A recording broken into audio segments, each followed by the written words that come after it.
जाने ये है कैसा इत्तफाक, मुल्क का पहला वजीर आजम, पहला मुंतखब वजीर आजम और पहली खातून वजीर आजम, तीनों का जाए मक्तल एक ही शहर बना। लियाकत अली खान को 1951 में अवाम से मुखातिब होने से कबल ही और बेनजीर को उसी जगह अवाम से मुखातिब होने के बाद अब्दी नींद सुला दिया गया।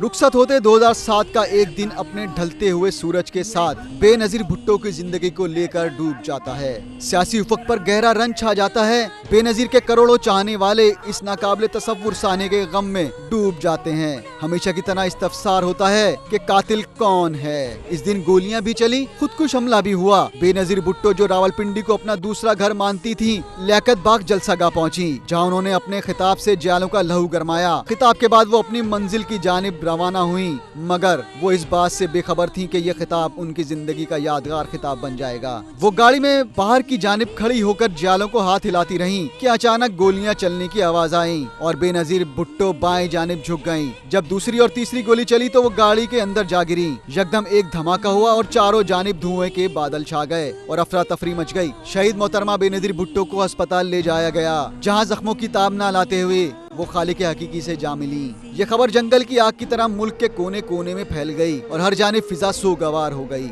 सुबह सिंध वीरान सा हो गया। बाददा शहीद मोहतरमा बेनजीर भुट्टो को गड़ी खुदा बख्श में सुपुर्दे खाक कर दिया गया, जहां जियालों की बड़ी तादाद काफिले की सूरत में पहुंचती गई।